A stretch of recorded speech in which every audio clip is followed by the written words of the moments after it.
Olá, minhas amigas, meus amigos, futuras servidoras, futuros servidores da Secretaria de Estado da Saúde do Distrito Federal, professor Leandro Signori. Vamos aqui, para a revisão das questões, aliás, dos conteúdos de conhecimento sobre o Distrito Federal e do Plano Distrital de Políticas para Mulheres. Então, eu vou fazer aqui uma revisão em dois blocos. O primeiro de conhecimento sobre o Distrito Federal, o segundo do Plano Distrital de Políticas para Mulheres. Vão ser 20 questões, 10 em cada disciplina, portanto, preste bastante atenção na nossa revisão.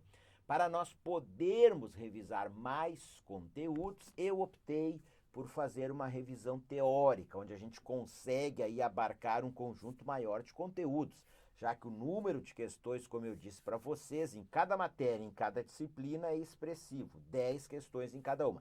Então vem para a tela aqui comigo, vou deixar minhas redes sociais para quem quiser me seguir, meu Telegram, Prof. Leandro Signori, meu Instagram, @profleandrosignori, e meu canal do YouTube, Leandro Signori. Sigam-me nas minhas redes sociais. Então nós vamos começar aqui com conhecimento sobre o Distrito Federal. E aí o primeiro conteúdo que nós vamos revisar é a realidade histórica do Distrito Federal.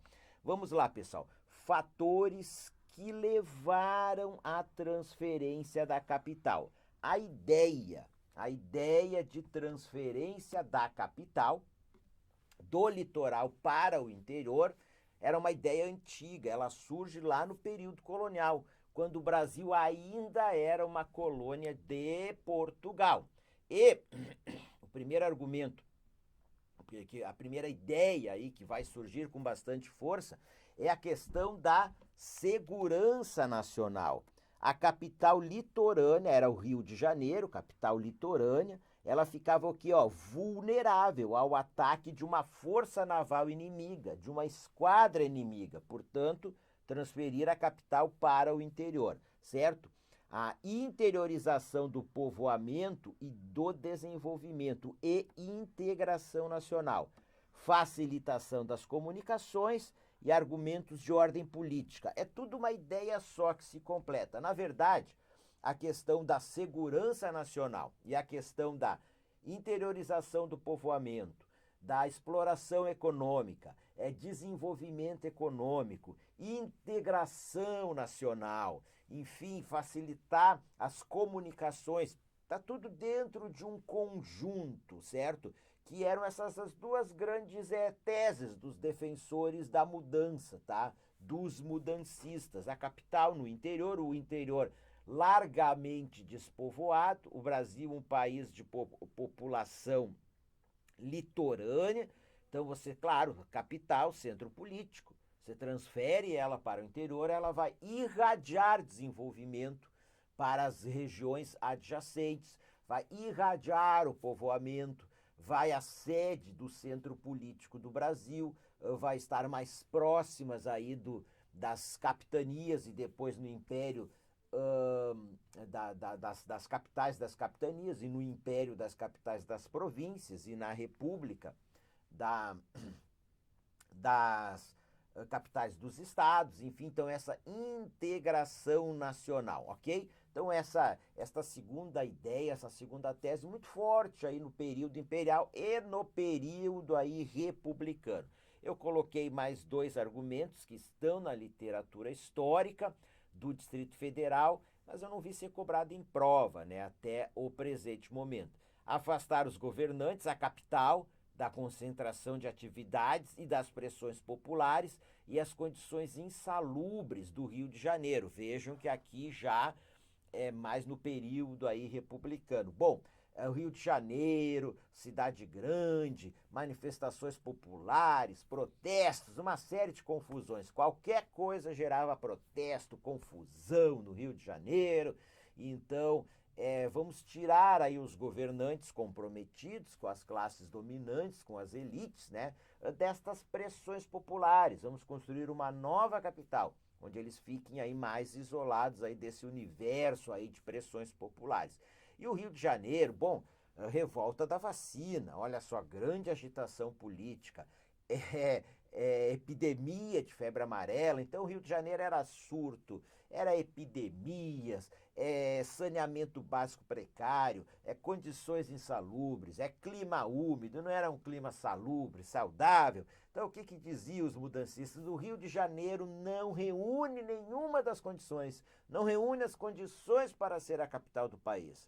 Temos que transferir a capital, construir uma nova capital, numa região de clima salubre, de clima saudável. Certo, pessoal? Então fechamos aqui, vamos avançar.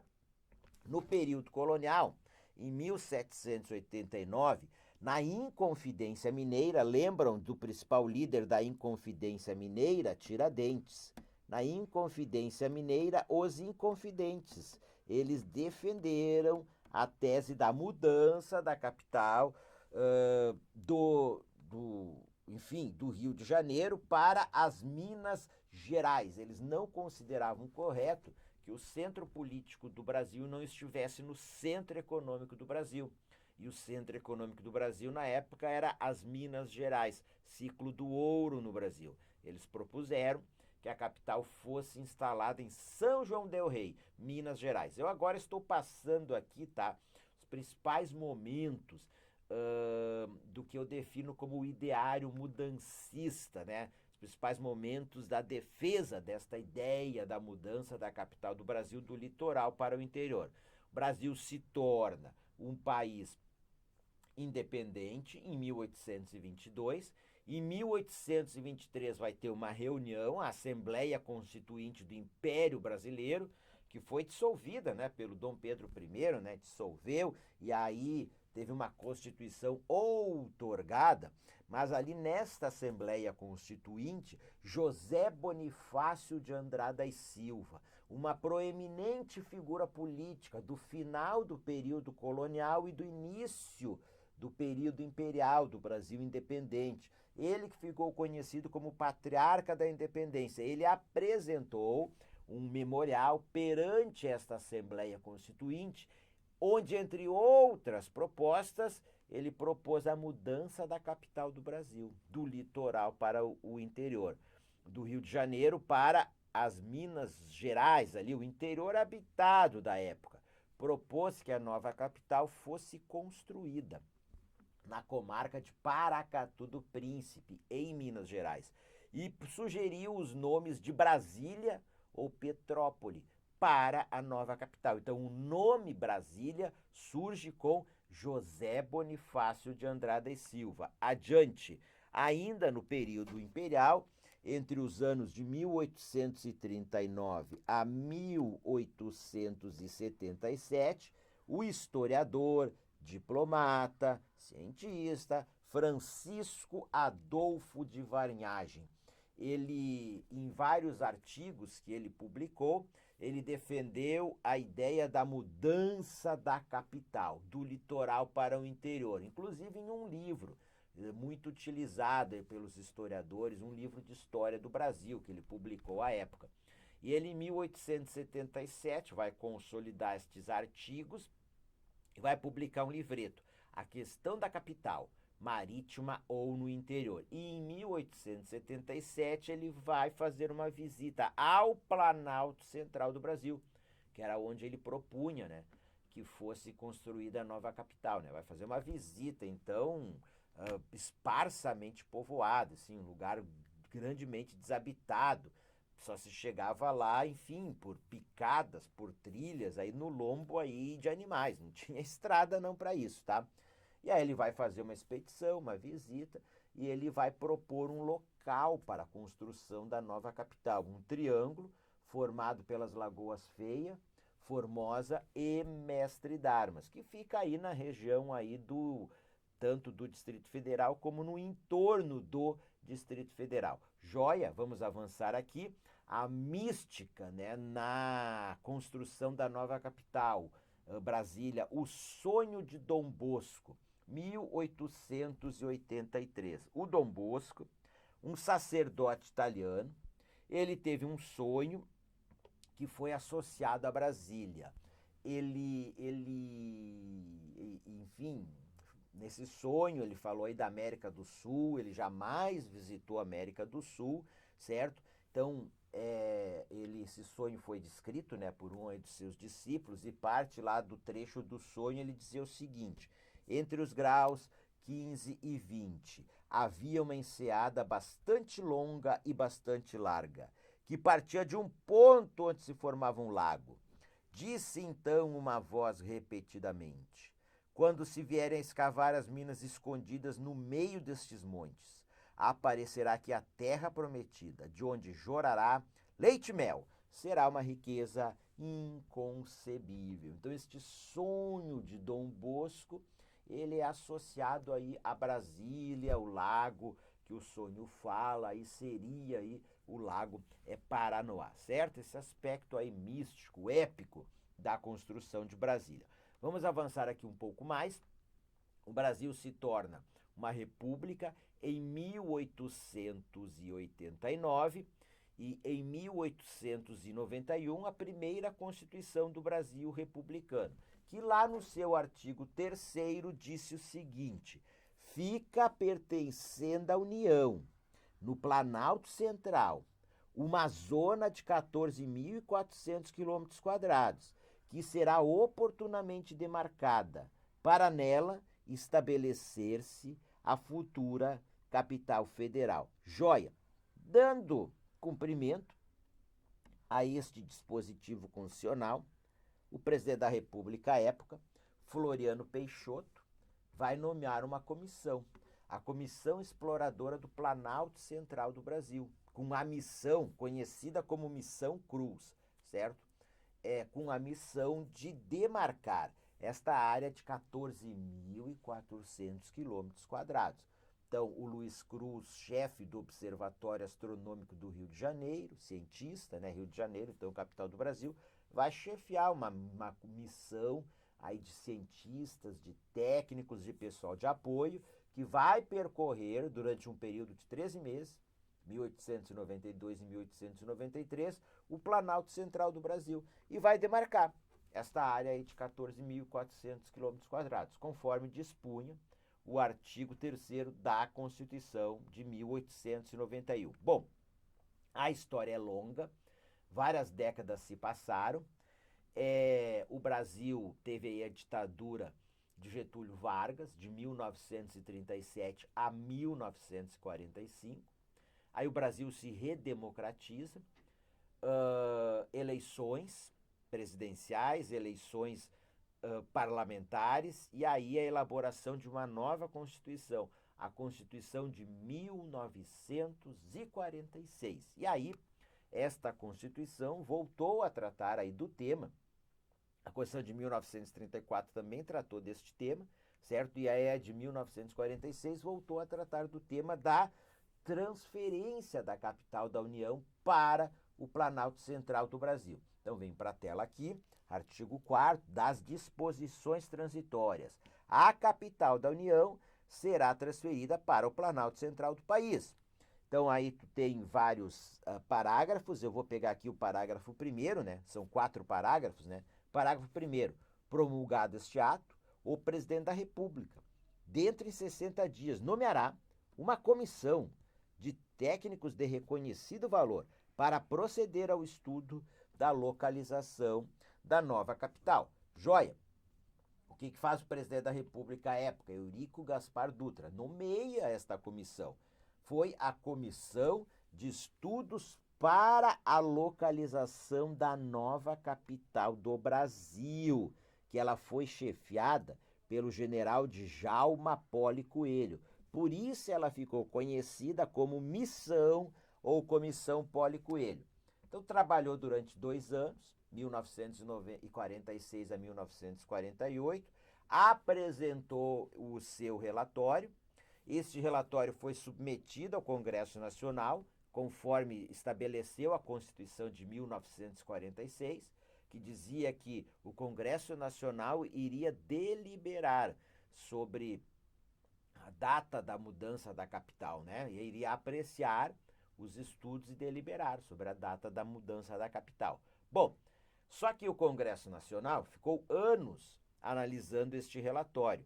E em 1953, aprovou uma legislação, uma lei, que disse que seria formada uma comissão que realizaria os estudos definitivos para definir onde seria a nova capital do Brasil. Bom, aí o presidente da época já era o Getúlio Vargas, aí eleito democraticamente, certo?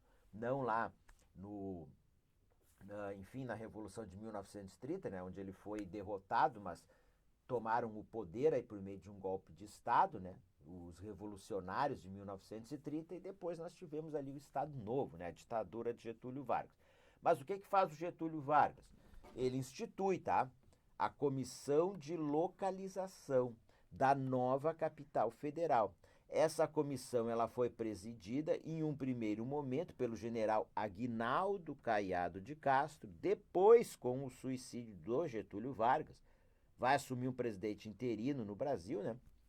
Ela teve como presidente o Marechal José Pessoa. E aí é esta comissão, tá, presidida pelo Marechal José Pessoa, é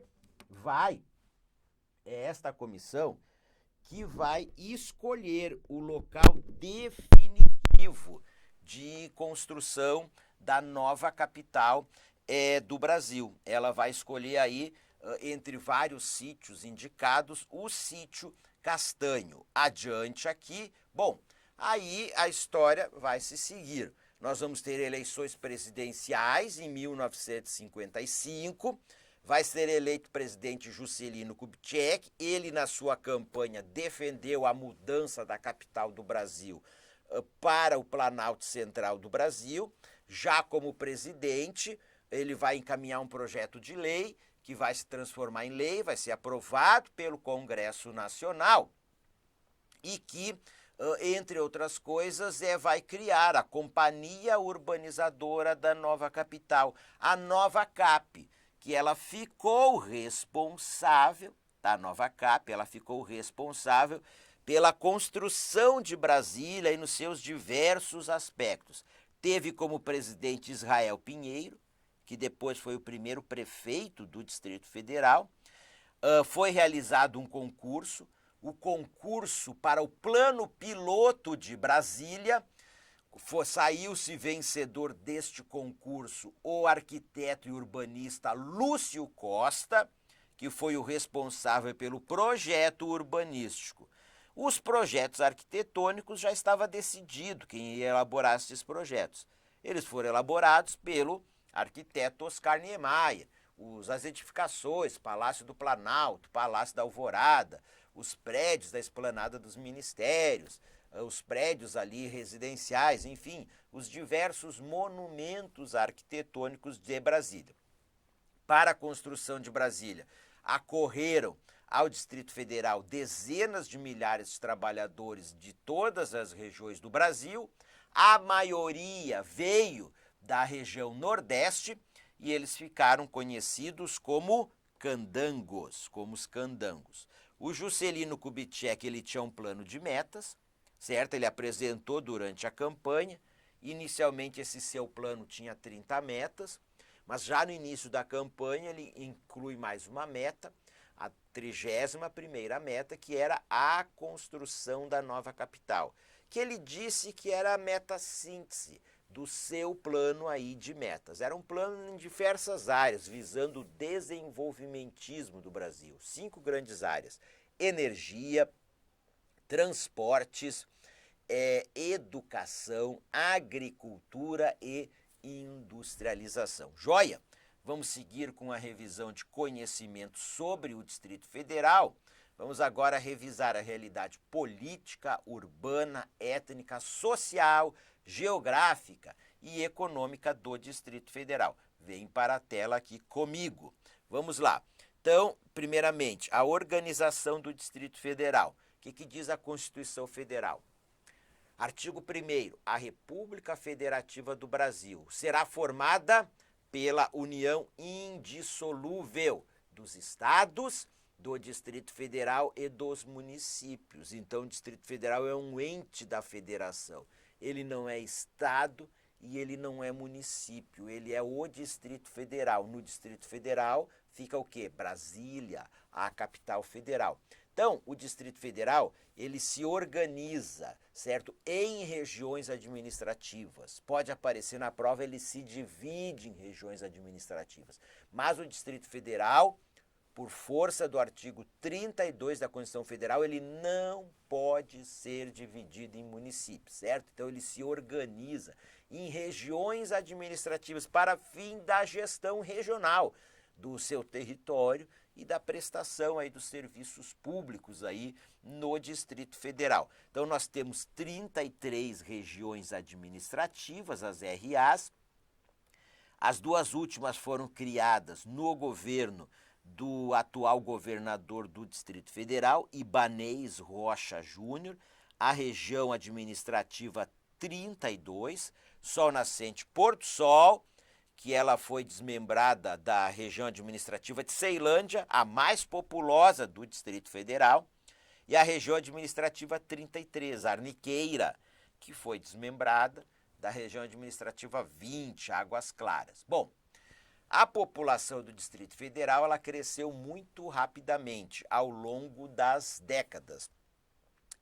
O plano inicial era que a população do Distrito Federal alcançasse os 500 mil habitantes na virada do século, no ano 2000. Mas já na década de 70, o censo demográfico de 1970 mostrou que a população do Distrito Federal já havia ultrapassado os 500 mil habitantes.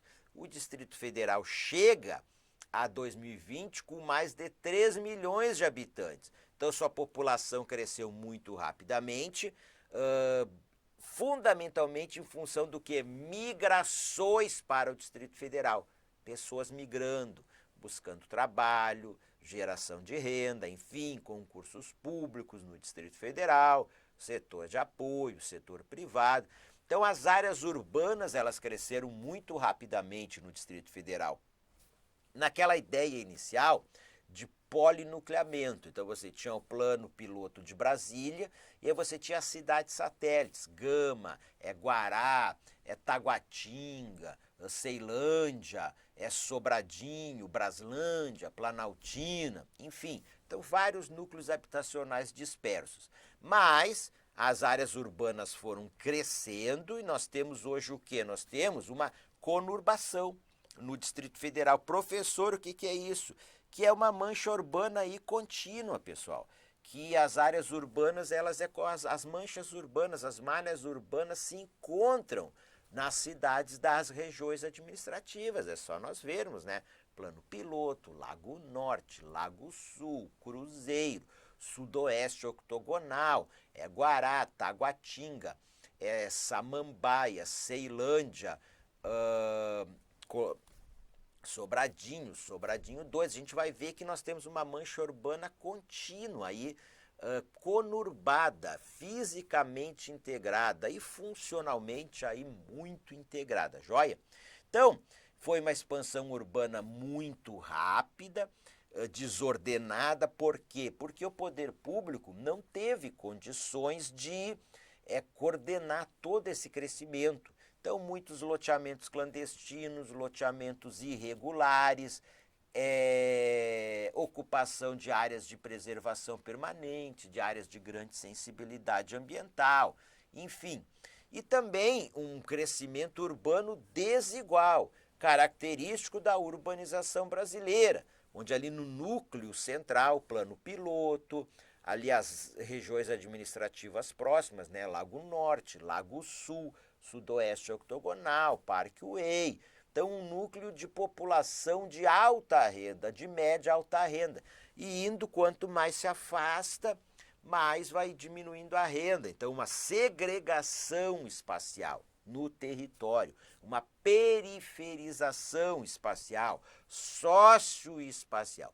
Então, nós temos uma grande disparidade de renda média domiciliar per capita entre as regiões administrativas no Distrito Federal. Como eu disse para vocês, ali no núcleo central, regiões administrativas de alta renda, e lá nas periferias, regiões administrativas aí de baixa renda. Joia, pessoal? Então avançamos aqui, Brasília. Então o plano piloto de Brasília, cidade planejada. Este plano piloto de Brasília, ele foi inscrito, tá? E lá no site da Unesco aparece só como Brasília. Então Brasília foi inscrita como Patrimônio Cultural da Humanidade, na lista do Patrimônio Cultural da Humanidade da Unesco, Organização das Nações Unidas para a Cultura, a Ciência e a Educação, em 1987. E no Brasil, atualmente o nome é o IPHAN, né? Instituto do Patrimônio Histórico, Artístico e Nacional, vai fazer o que? Vai promover o tombamento do plano piloto de Brasília. Então, é a ideia de preservação, tá? do traçado urbanístico, do plano urbanístico, claro, também com as edificações, aí, os monumentos arquitetônicos. Então, preservar. Então, por que você faz o tombamento, declara como um patrimônio cultural, material? Preservar aquelas características essenciais do projeto urbanístico do plano piloto de Brasília. Claro, incluído aí as características arquitetônicas das edificações do plano piloto de Brasília. Bom, então, pessoal, já falei um pouco de desigualdade para vocês, tá? Entrando aqui, ó, nas questões socioeconômicas novamente. O Brasil é um país muito desigual. Essa desigualdade, ela se expressa também no Distrito Federal. Então, como eu já abordei aqui um pouco para vocês, nós temos uma alta desigualdade na distribuição social da renda. O Distrito Federal, ele tem um dos piores índices de Gini do Brasil. Professor, o que é o índice de Gini? O índice de Gini é um índice que mede a desigualdade na distribuição da renda aí no Brasil, tá? Então, o índice de Gini do Distrito Federal é maior do que o do Brasil e é o maior índice de Gini do que o da região centro-oeste. Então, uma distribuição muito desigual da renda aí no Distrito Federal.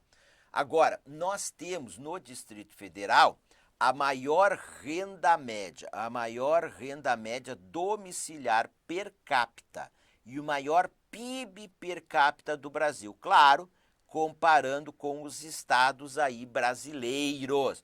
Professor, mas como isso é possível se há uma grande desigualdade na distribuição da renda? Essa grande desigualdade, ela existe também no Brasil. Agora, quando você for pegar a renda média domiciliar per capita dos domicílios, certo? A renda média domiciliar per capita do Distrito Federal é maior do Brasil. O Lago Sul, região administrativa aí do Lago Sul, é considerado, se a gente for pegar aí, fazendo uma comparação com bairros, tá? No Brasil, é considerado o bairro que tem a maior renda média domiciliar per capita é do Brasil, certo? Claro que nós temos uma grande massa de servidores públicos no DF, o salário médio dos servidores públicos é bem maior do que o salário médio das pessoas que estão no setor privado, e isso contribui para elevar bastante essa renda média domiciliar per capita do Distrito Federal. O Distrito Federal tem também o maior IDH, Índice de Desenvolvimento Humano, entre os estados do Brasil. Então, o IDH tem três, critérios aí para a composição do IDH, que é educação, saúde, certo? E renda, né? Educação, saúde e renda. Então, o IDH do Distrito Federal é o maior entre os estados brasileiros. Mas nós temos o que, pessoal? Venham aqui para o slide. Uma elevada desigualdade espacial da renda média domiciliar per capita e do IDH entre as regiões administrativas do Distrito Federal. Uma elevada desigualdade da renda média domiciliar per capita e do PIB per capita e do IDH entre o Distrito Federal e os municípios da RIT. Pessoal, é o seguinte, ó, a gente está falando em desigualdade espacial, socioespacial, é no território. Então nós vamos ter regiões administrativas no Distrito Federal com uma alta renda, depois com média alta renda, média renda, e lá na ponta de baixo de uma baixa renda. É uma linha aí de uma desigualdade bastante expressiva no território. Isso vai se refletir também no IDH. Regiões com um IDH bem maior e aí uma curva também, né? Quer dizer, uma curva não, né? Uma diagonal aí descendente com regiões com IDH bem menor. Então essa desigualdade ela é social e ela se expressa no território dentro do Distrito Federal. Agora, quando a gente pegar todo o Distrito Federal e comparar com os municípios da região integrada de desenvolvimento do Distrito Federal e do entorno, vamos ver também essa expressiva desigualdade com os indicadores socioeconômicos, de renda, de qualidade de vida, de educação, de saúde, de IDH, que são bem maiores aí no Distrito Federal do que nos municípios da RIT, beleza? Vamos falar aqui um pouco de economia do Distrito Federal. Eu coloquei aqui um slide, eu coloquei agropecuária, mas eu já explico para vocês por quê, ó. Vamos falar aqui, ó, do PIB. Produto Interno Bruto do Distrito Federal. Nós temos o PIB por setores produtivos. Aí o setor primário é a agropecuária, o setor secundário é a indústria e o setor terciário, serviços, comércio e serviços. E no Brasil, em torno de 3/4 do seu PIB é o setor terciário. No Distrito Federal, esse percentual é muito maior. Em torno de 95% do produto interno bruto do Distrito Federal. Sim, pessoal, 95%. É o quê? É setor terciário, certo? O que nós temos no setor terciário? Ora, administração pública. O Distrito Federal é a sede dos poderes da República. Então, uma administração pública muito grande, né? Tanto a do Distrito Federal como a distrital. E aí tu tem um setor de comércio aí bastante forte, pujante, serviços também, saúde está no setor terciário, tanto a saúde pública como a saúde privada, e é um setor econômico muito grande aí no Brasil. Então mais de 95% é o setor terciário, pouco mais aí de 3% é o setor secundário, a indústria, e aí o segmento mais expressivo é a construção civil, indústria da construção civil, e 0,5% é a agropecuária. Então, do ponto de vista econômico, é insignificante. Mas as bancas gostam de perguntar sobre a agropecuária, sobre a agricultura no Distrito Federal. E o Distrito Federal ele tem uma agricultura que incorpora alta tecnologia. Por isso, tem uma alta produtividade, com algumas culturas em que o Distrito Federal é campeão nacional de produtividade, certo? Embora é uma área restrita para a agricultura, o Distrito Federal tem aí produtos que ele exporta para outros estados brasileiros até para o exterior.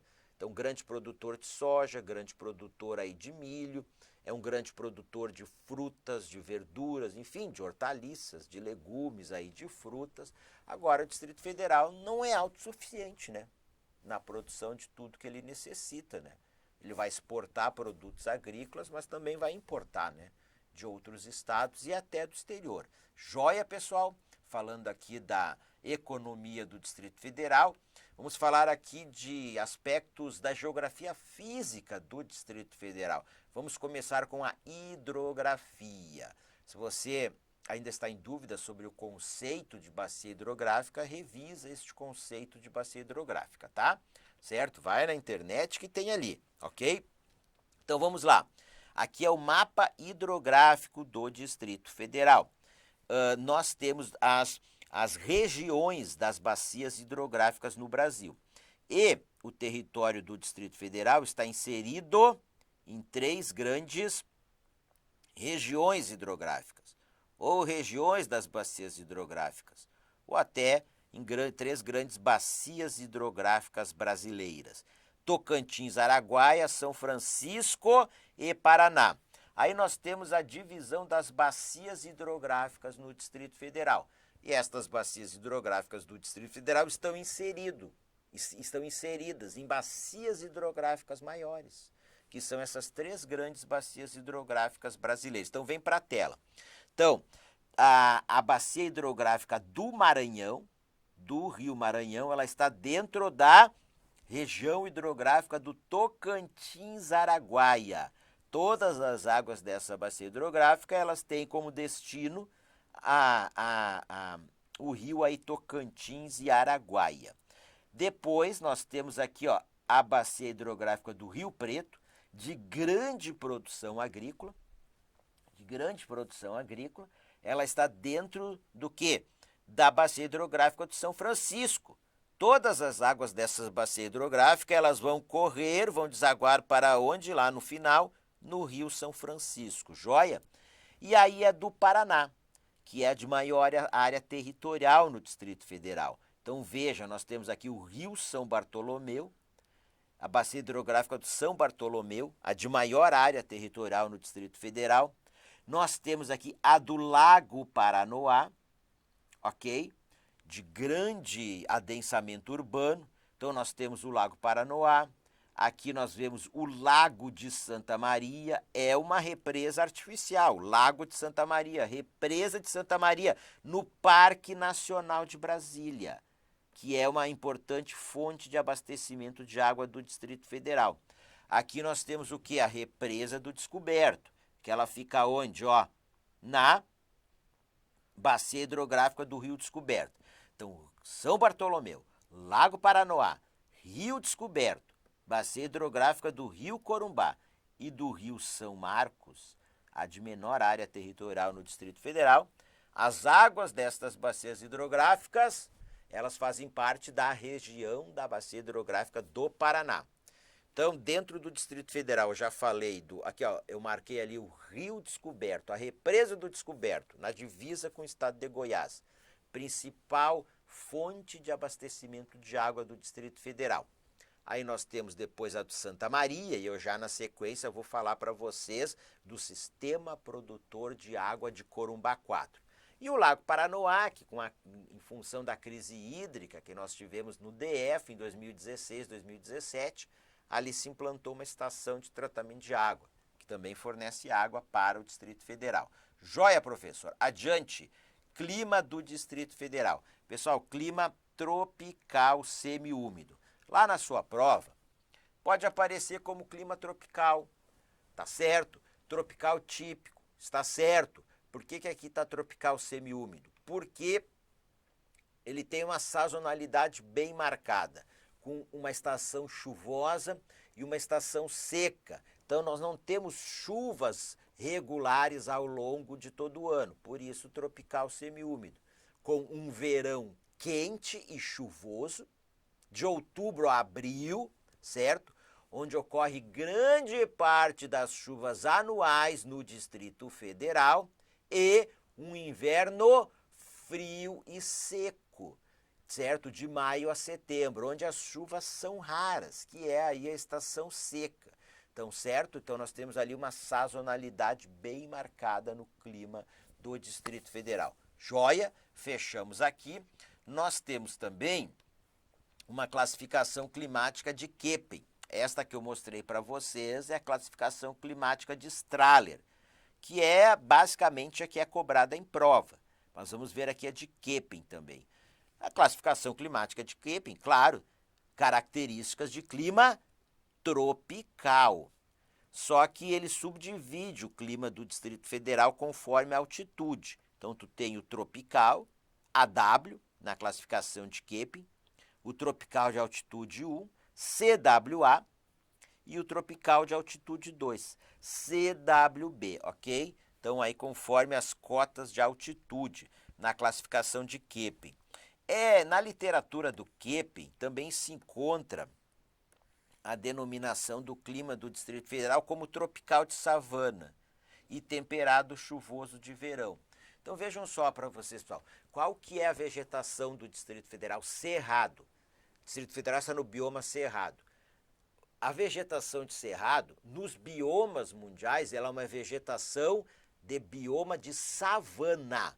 Por isso o tropical de savana associa o clima com a vegetação. Bom, e temperado chuvoso de verão. Olha, é um verão chuvoso, certo? Por isso esse temperado chuvoso de verão.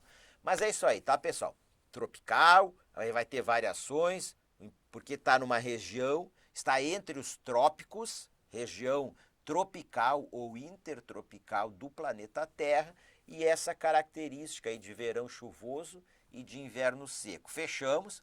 Então, conforme eu falei para vocês, a vegetação do Distrito Federal é de cerrado, está aí no bioma cerrado. Savana é um bioma do tipo savana, então é a savana mais rica do mundo em biodiversidade. E o cerrado, certo? Ele é considerado um hotspot mundial da biodiversidade. O que é isso, professor? Hotspot, ponto quente em português.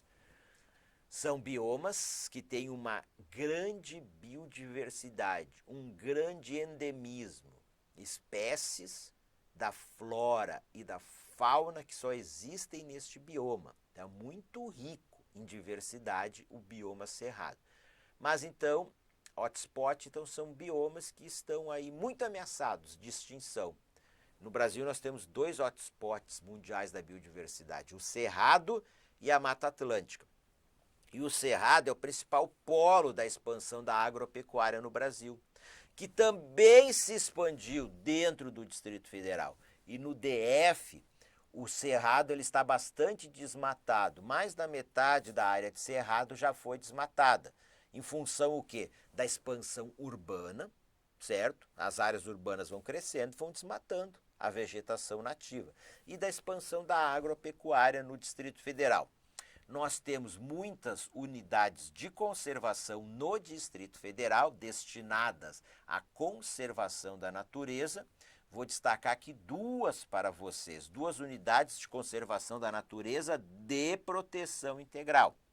Está aqui, o examinador gosta de perguntar na prova. A Estação Ecológica de Águas Emendadas, onde ocorre o fenômeno de união de 2 grandes bacias hidrográficas da América Latina, a Tocantins-Araguaia e a Platina. Ou se quiser falar de 2 grandes bacias hidrográficas do Brasil, a do Tocantins-Araguaia e a do Paraná. Mas por que, professor? Nós temos as 2 maiores bacias hidrográficas da América do Sul, são a Amazônica e a Platina. A do Brasil é a Amazônica e a do Tocantins-Araguaia.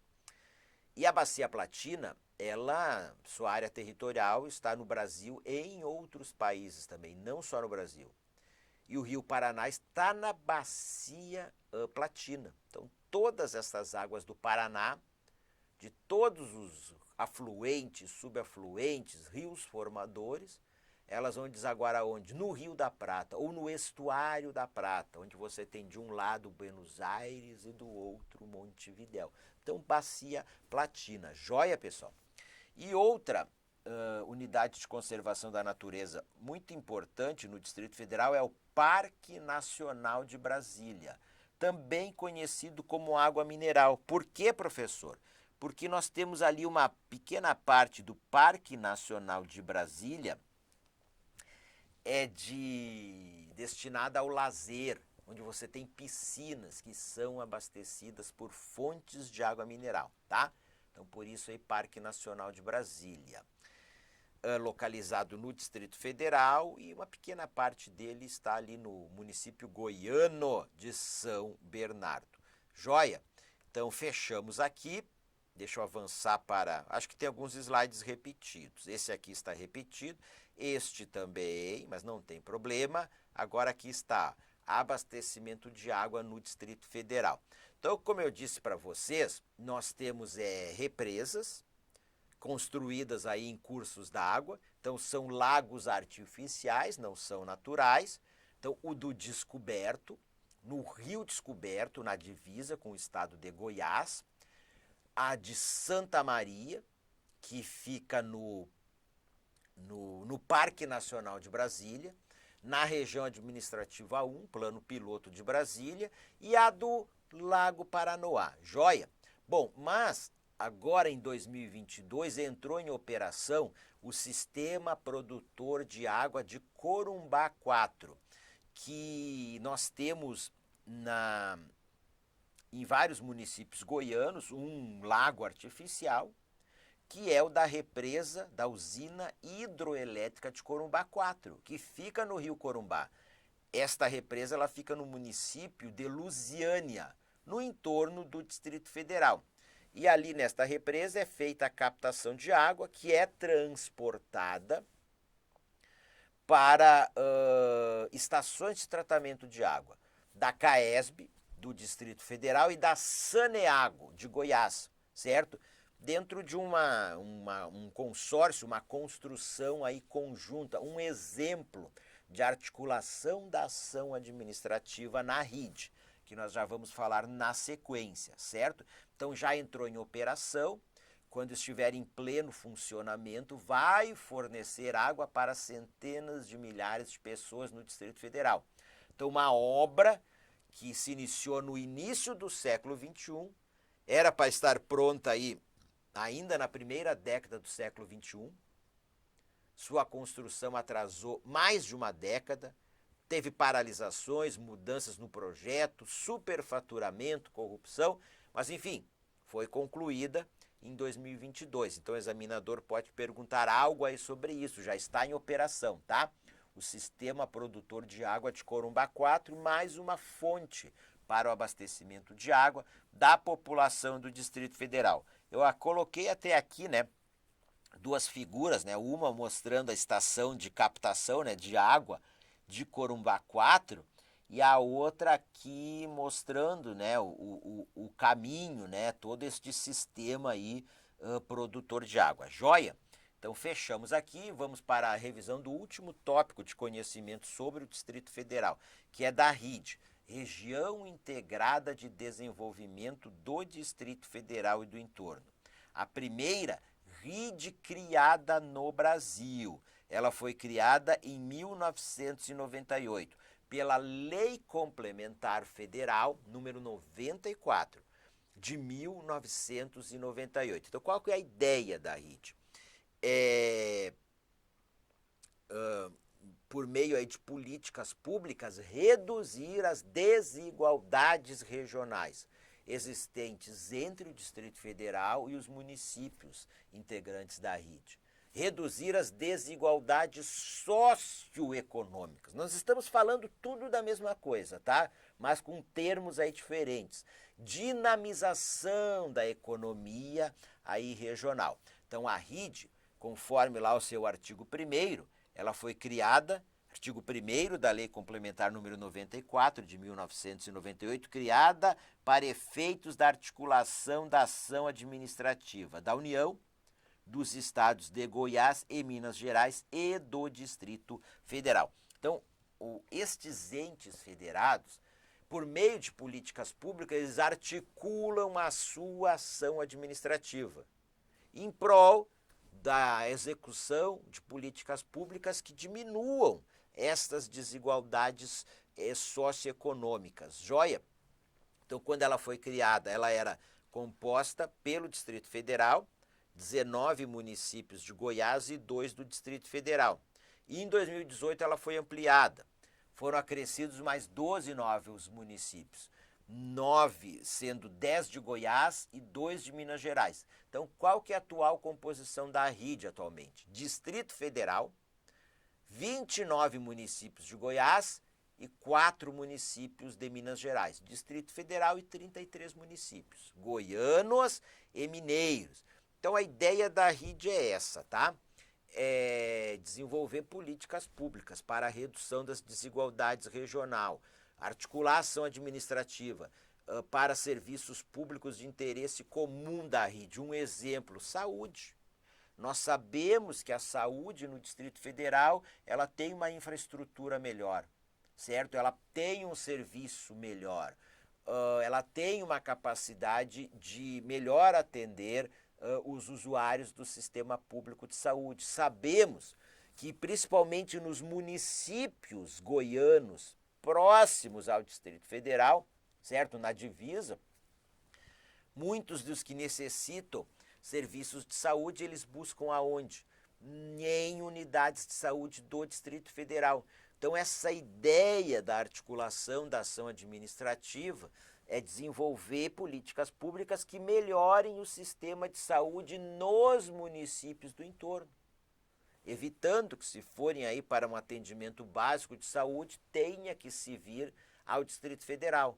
Claro que nós temos em Brasília, no DF, serviços públicos de saúde de alta complexidade, que não existe em municípios do entorno, então tem que vir ao Distrito Federal, que inclusive vem pessoas de diversos lugares do Brasil buscar este atendimento no Distrito Federal. Mas para vocês entenderem esta ideia da RID, a questão do emprego, pessoal, centenas de milhares de pessoas diariamente, elas saem de municípios do entorno e vêm trabalhar no Distrito Federal, certo? E ao final do dia voltam para suas casas. Ocorre também em relação ao estudo, o que a gente chama de movimento pendular. O pêndulo vai e volta, movimento pendular, ou migração aí pendular. Então, uma outra ideia aí dessa redução das desigualdades socioeconômicas, gerar mais empregos na RID e empregos de melhor qualidade nos municípios da RID, para evitar que essas pessoas tenham que, muitas delas, fazer longas viagens, mais de 1 hora, 2 horas, 3 horas por dia no transporte coletivo, sair aí das suas residências em algum município da RID para virem trabalhar no Distrito Federal. Joia? Ficou entendido isso, né? Então, adiante aqui. O parágrafo 1º do artigo 1º, ele é bastante cobrado também em prova. O que ele diz? Municípios que vierem a ser constituídos a partir de desmembramento de território de município integrante da RID passarão a compor automaticamente a região integrada de desenvolvimento do Distrito Federal e do entorno. Adiante, professor. O artigo 3º da Lei Complementar. O que ele diz? Consideram-se de interesse da RID os serviços públicos comuns ao Distrito Federal e aos municípios que a integram, especialmente aqueles relacionados às áreas de infraestrutura e de geração de empregos. A banca gosta de perguntar sobre isso, sobre serviços públicos comuns. Aí bota lá, o que diz aqui, especialmente aqueles relacionados às áreas de infraestrutura e de geração de empregos. Eu já falei da geração de empregos, geração de postos de trabalho, um serviço público comum de interesse da RID. Falei de outro, de saúde. Falei do movimento pendular, então o de transporte. Não pode pensar a expansão da infraestrutura de transporte no Distrito Federal conforme a região ou conforme a infraestrutura, sem pensar também a demanda, né, de transporte dos municípios da RID em direção ao Distrito Federal, certo? Então são serviços públicos comuns que tu tem que pensar aí de forma integrada. Então eles são de interesse da RID. Ok, adiante. Então nós temos a RID, Distrito Federal e 33 municípios. Aí a Codeplan, que é a agência de, vamos dizer assim, de planejamento ou de um órgão aí do governo do Distrito Federal que desenvolve estudos e pesquisas geográficas e estatísticas sobre o Distrito Federal e também sobre a RID, ela criou uma delimitação informal, a área metropolitana de Brasília. Então, o que diz a Codeplan? Olha, no âmbito da RID nós temos duas dinâmicas, uma metropolitana e outra não metropolitana.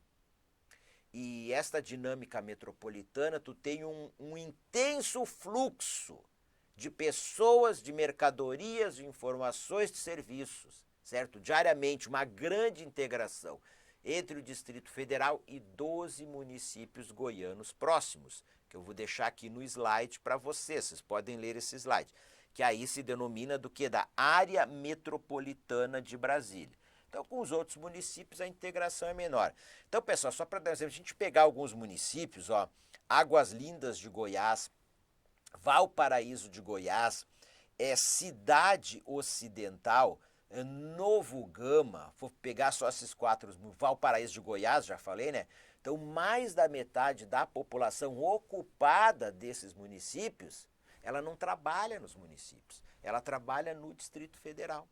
É isso mesmo. Então, uma grande dependência econômica em relação ao Distrito Federal, a Brasília, a capital aí do Brasil. Joia? Fechamos aqui. Então, vamos avançar um pouco mais. A principal setor econômico dentro da RID é o setor terciário, o setor de serviços, muito em função aí do Distrito Federal, que é amplamente hegemônico economicamente na RID, em torno de 90% do produto interno bruto da RID está concentrado no Distrito Federal. Então vejam vocês essa grande disparidade econômica existente na RID, entre o Distrito Federal e os municípios da RID. Desigualdades que se reflete também, né, nos seus aspectos sociais, na educação, na saúde, na segurança, como aí nós já abordamos. Fechamos aqui a revisão de conhecimento sobre o Distrito Federal. Vamos passar agora para a revisão, certo, do Plano Distrital de Políticas para Mulheres. Olha, pessoal, estudamos este plano, às vezes parece uma leitura árida, né, mas, enfim, vão ser aí 10 questões na prova. Então, vamos aí prestar bastante atenção nessa revisão de véspera de prova. Vem aqui para a tela comigo o segundo plano. Segundo plano distrital de políticas para mulheres, ele reúne propostas que foram elaboradas pelos órgãos governamentais, órgãos não governamentais e pela sociedade civil. Para quê? Então vamos prestar atenção aqui. Para quê? Para garantir a igualdade das mulheres e combater a discriminação de gênero. Então o que se busca com essa política aí para as mulheres? Garantir a igualdade em relação aos homens em todas as áreas, a igualdade, certo? E combater a discriminação de gênero, discriminação em que as mulheres sofrem, certo? Então vamos adiante. A elaboração do plano foi coordenada pela Secretaria de Estado da Mulher do Governo do Distrito Federal. O plano ele foi institucionalizado por meio do Decreto 42.590, de 7 de outubro de 2021. E foi instituído um comitê, o Comitê de Articulação e Monitoramento, que vai acompanhar a implementação do segundo plano, certo? No âmbito aí do governo do Distrito Federal. Então, um comitê que é formado por representantes de órgãos da administração pública do Distrito Federal e de membros do Conselho da Mulher do Distrito Federal, mas estes membros têm que serem aí do Conselho, têm que serem obrigatoriamente da representação da sociedade civil. Adiante aqui, ó, pessoal, eu acho que aqui pode ser uma questão de prova, joia? Então vamos lá, está lá no documento do segundo plano. A base teórico-construtiva do plano considerou a temática apresentada em documentos internacionais, nacionais e distritais, em especial os 17 Objetivos de Desenvolvimento Sustentável, os ODS da ONU, da Organização das Nações Unidas, com destaque para qual objetivo? O objetivo 5º, alcançar a igualdade de gênero e empoderar todas as mulheres e meninas. Então, qual que é o objetivo 5º dos Objetivos do Desenvolvimento Sustentável da ONU? Alcançar a igualdade de gênero. Ó. É a igualdade que se busca de gênero entre homem e mulher. E empoderar todas as mulheres e meninas. Adiante, o plano foi construído a partir das metas contidas no Plano Plurianual do Distrito Federal, PPA, 2020-2023, e no Plano Estratégico do Distrito Federal, 2019-2060. Então, o segundo Plano Distrital de Políticas para Mulheres ele está em sintonia com este planejamento plurianual do governo do Distrito Federal e com o planejamento estratégico de longo prazo, tá? O Plano Estratégico do Distrito Federal, 2019-2060. Nós temos o que? Eixos temáticos. São 9 eixos temáticos. Não há uma hierarquia entre esses eixos temáticos, tá? Nós não temos um eixo temático que ele tenha uma hierarquia em relação aos outros eixos temáticos. O plano só elenca, tá? Os 9 eixos temáticos. Quais que são eles? Vamos aqui ler. Quem ainda não decorou, nós precisamos decorar esses eixos temáticos. 1. Igualdade no mundo do trabalho e autonomia econômica. 2. Educação para a igualdade. 3. Saúde integral das mulheres, direitos sexuais e reprodutivos. 4. Enfrentamento de todas as formas de violência contra as mulheres. 5. Participação das mulheres nos espaços de poder e decisão. 6. Igualdade para as mulheres rurais.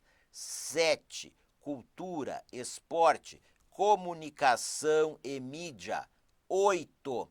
Enfrentamento do racismo, sexismo, lesbofobia e transfobia. Então aí está. Vocês podem aí depois parar o vídeo, quando terminar aí esta revisão, voltar esse slide aqui e lerem algumas vezes com atenção, tá? Os 9 eixos temáticos do segundo PDPM do Distrito Federal. Qual que é a estrutura dos eixos? Então, lá no documento nós temos o eixo, né? O título ali, o nome do eixo. Aí nós temos uma contextualização teórica sobre o eixo. Na sequência, o objetivo geral, os objetivos específicos, as metas. Aí nós temos as iniciativas governamentais para o eixo, conforme o Plano Plurianual, PPA 2020-2023. As ações prioritárias destacadas por participantes da consulta pública no eixo e as propostas sugeridas pelos grupos consultados. Agora, onde é que eu aposto que podem vir as questões de prova? Perguntando sobre os eixos, certo? E sobre o objetivo geral de cada eixo. Porque senão nós entramos num detalhamento de objetivos específicos, de metas. Pode perguntar sobre isso, professor? Pode. Mas aqui na nossa revisão eu vou voltar a destacar os eixos e o objetivo geral de cada eixo. E o importante, pessoal, é vocês compreenderem. Ali, ó, quando o eixo 1 ele diz igualdade no mundo do trabalho, autonomia econômica. Então veja que é um texto que ele já traduz aí toda a ideia do eixo. Não pode ter discriminação no mundo do trabalho entre homens e mulheres. Tem que ter igualdade. Igualdade de tratamento, igualdade salarial, certo? Enfim, igualdade. E a autonomia econômica. Então, o que quer dizer isso? Que as mulheres não podem, elas têm que conquistar a sua independência, a sua autonomia, elas não podem ficar economicamente dependentes dos homens, certo? Então, o eixo, o seu objetivo geral vai estar em consonância com esse eixo. Bom, vai vir um texto lá, mas ele tem que estar em consonância com o eixo. Os objetivos específicos também tem que estar em consonância com o eixo. As metas também, tudo tem que estar em consonância. Então, entender esse eixo, certo? O que expressa aquele texto ali é de grande valia para a resolução de questões que podem vir perguntando sobre objetivos específicos e sobre metas, ou até algo mais detalhado. Beleza? Então, Então vou voltar aqui para a tela, pessoal, vamos avançar mais aqui, ó. Então eu vou destacar agora em cada eixo o objetivo geral, é o que nós vamos fazer aqui na sequência, tá? Então aqui vem para o eixo 1, novamente o que eu disse para vocês, ó, é igualdade. O que se busca é igualdade, aonde? No mundo do trabalho, certo? Na área da saúde, um profissional de saúde do sexo feminino exercendo a mesma função, certo? Que o profissional de saúde do sexo masculino tem que ter as mesmas condições de trabalho, o mesmo tratamento e a mesma remuneração. Então, igualdade e aqui a autonomia econômica, certo? Não pode, a autonomia diz, olha, mulher não pode depender economicamente de homens, certo? Porque senão ela não alcança essa igualdade. Então, olha o objetivo geral, promover a autonomia econômica das mulheres e a igualdade no mundo do trabalho, tanto no que se refere ao acesso, mesmas condições de acesso, quanto à remuneração das mulheres. Aí vejam só, diz, urbanas, do campo e do cerrado, considerando todas as desigualdades de classe, de raça e de etnia. Então, pessoal, o que eu quero aqui destacar para vocês? Então, o objetivo geral ele começa aí detalhando. Os específicos também, as metas também. Então, se aparece um texto assim, de todas as mulheres, aí diz urbanas, ou urbanas e rurais. Aí vai para a especificação das mulheres urbanas, das mulheres rurais. Aqui diz, do campo e do cerrado. Não está errado, está certo, tá? Está certo. Não fica em dúvida com um tipo de texto assim, é a característica do texto do plano. Aí diz, considerando todas as desigualdades, aí ele vai lá e especifica, ele detalha. Olha, nós estamos falando de todas as desigualdades, de classe, de raça, de etnia, certo? E depois a gente vai ver outros detalhamentos aqui. Esse tipo de texto, ele aparece várias vezes, muitas vezes aí no plano distrital de política para mulheres, tá? Aí segue, desenvolvendo ações específicas que contribuam, vejam vocês, para a eliminação da desigual divisão de gênero do trabalho, com ênfase em políticas de erradicação da pobreza e na valorização da participação das mulheres no desenvolvimento socioeconômico. Eixo 2, educação para a igualdade. Então, essa ideia de igualdade é fundamental, educação para as mulheres, para que se alcance a igualdade.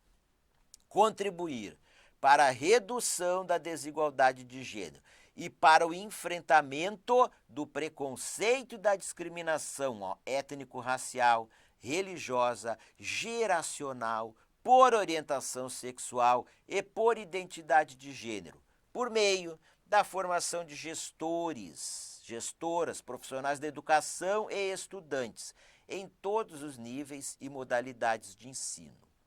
Faz-se necessário garantir o acesso, a permanência e o sucesso de jovens e mulheres à educação de qualidade, com especial atenção aos grupos com baixa escolaridade, mulheres adultas e idosas, com deficiência, negras, indígenas, rurais e em situação de prisão.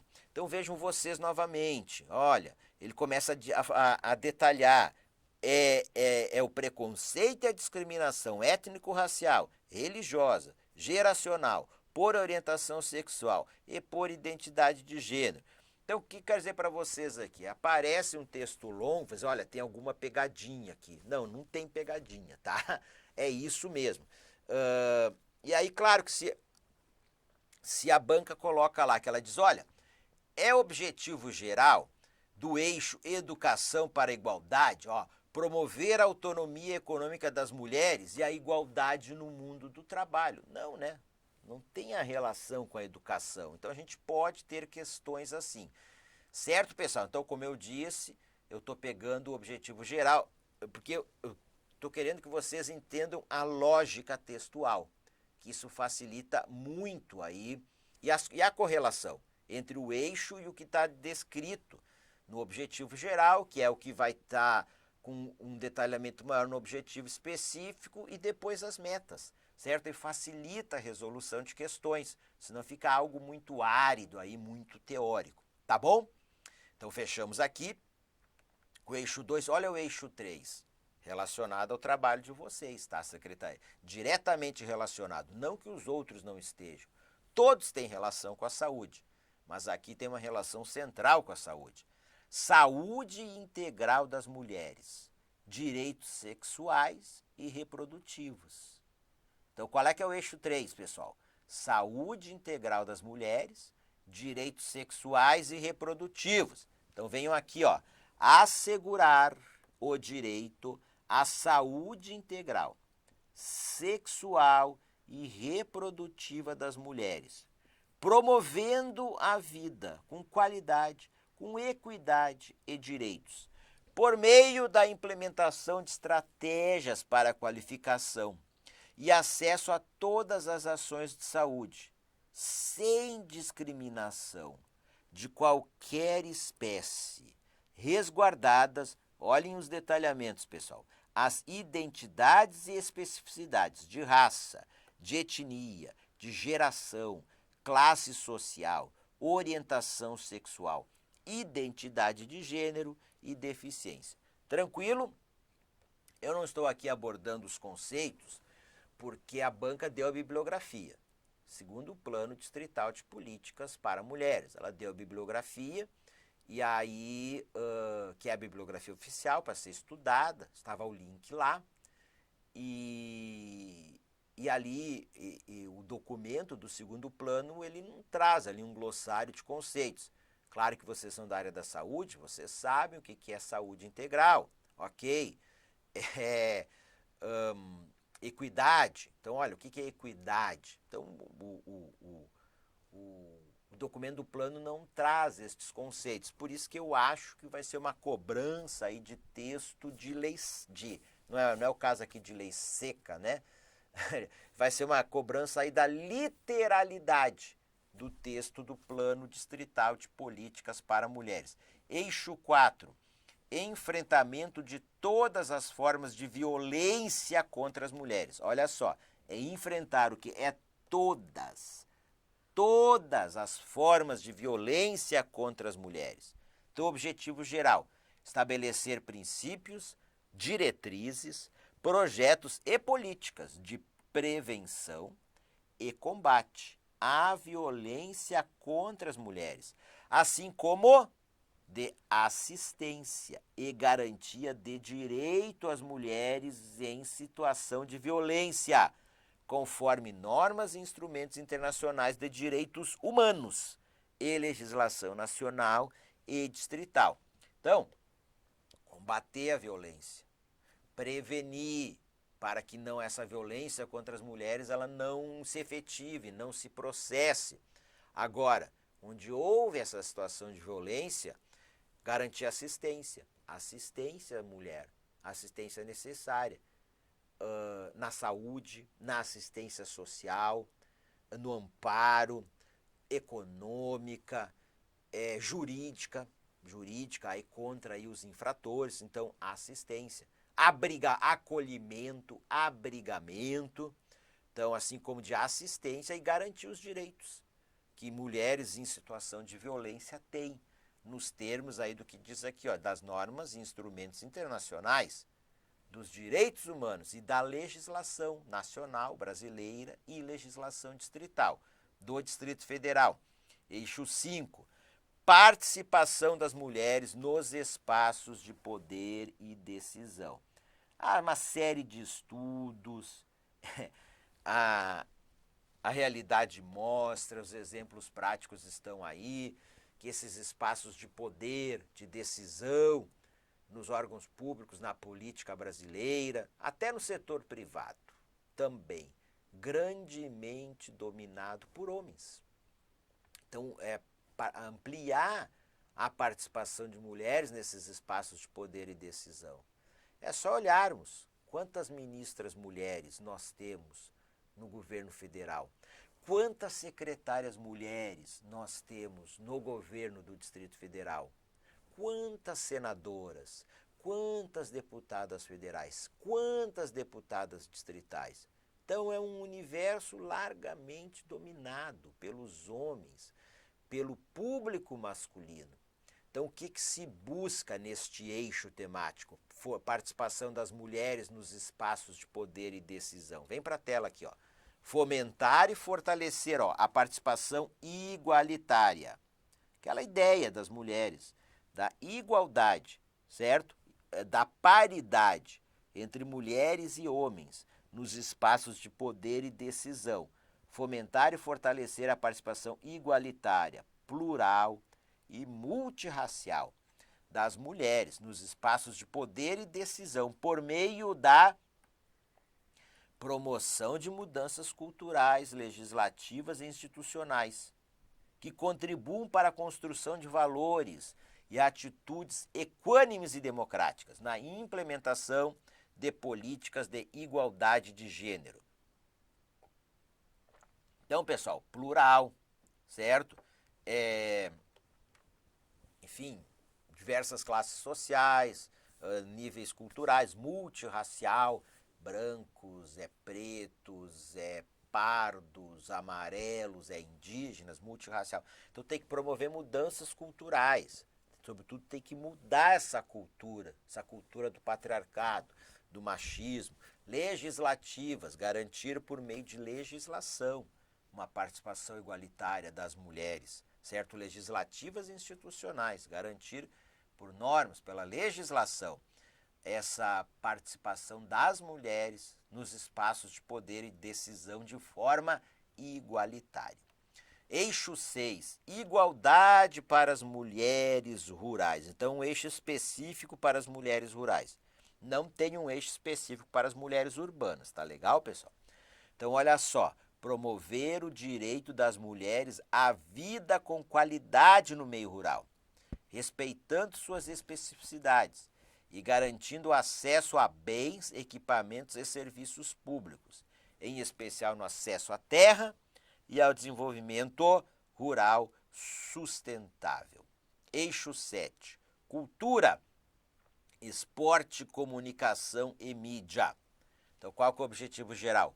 Ampliar e promover a participação das mulheres na vida cultural e no exercício do esporte, do lazer, da comunicação e da mídia, observando-se as dimensões de raça, etnia, orientação sexual, identidade de gênero, local de moradia, trabalho, classe social, deficiência e geracional das mulheres. Então esse meio da mídia, do esporte, da comunicação, o meio da mídia, da comunicação é um meio onde você tem majoritariamente também um público aí masculino, né? Pelo menos aí os grandes nomes da mídia, da comunicação. Então ampliar, tá? Promover uma maior participação das mulheres na cultura, no esporte, na comunicação e na mídia. Eixo 8, enfrentamento do racismo, sexismo, lesbofobia e transfobia.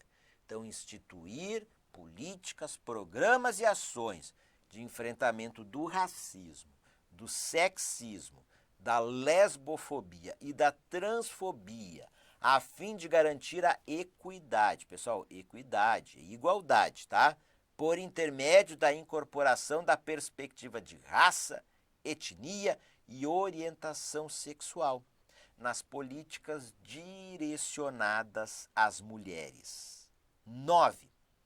Igualdade para as mulheres jovens, mulheres idosas e mulheres com deficiência. Então é para promover a igualdade de direitos e oportunidades para mulheres jovens, mulheres idosas e mulheres com deficiência. Então vejam vocês, mesmos direitos, mas não é só mesmo, é mesmas oportunidades.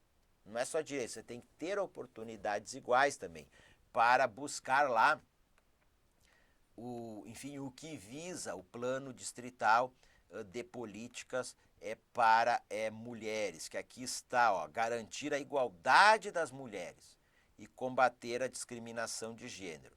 Então, pessoal, vamos revisar mais uma vez aqui os eixos do Plano Distrital de Política para Mulheres do Distrito Federal. Vem para a tela aqui. 1. Igualdade no mundo do trabalho e autonomia econômica. 2. Educação para a igualdade. 3. Saúde integral das mulheres. Direitos sexuais e reprodutivos. 4. Enfrentamento de todas as formas de violência contra as mulheres. 5. Participação das mulheres nos espaços de poder e decisão. 6. Igualdade para as mulheres rurais. 7. Cultura, esporte, comunicação e mídia. 8. Enfrentamento do racismo, sexismo, lesbofobia e transfobia. 9. Igualdade para mulheres jovens, mulheres idosas e mulheres com deficiência. Sugiro que vocês vão nesse eixo aqui, ó. Eixo 3. Saúde integral das mulheres, direitos sexuais e reprodutivos. Peguem lá a nossa apostila, vai no eixo 3, nós lemos aqui o objetivo geral, vocês vão lá e leiam também como última revisão os objetivos específicos e as metas. Pode, né, o examinador vir perguntando aí com maior detalhamento em relação ao eixo 3, que está associado diretamente aí à atividade profissional aí que vocês vão exercer, que vocês exercem na área da saúde. Joia, minhas amigas e meus amigos. Com isso, nós terminamos esta nossa revisão de véspera de prova, conhecimento sobre o Distrito Federal, Plano Distrital de Políticas para Mulheres. Eu desejo a todas e todos vocês sucesso no concurso público da CESDF. Mandem notícias de como foram aí as questões da prova, como vocês se saíram, tá certo? Mandem notícia aí das aprovações de vocês, tá? Então, mais uma vez, sucesso lá no concurso público. Fiquem com Deus, beijo no coração e um grande abraço.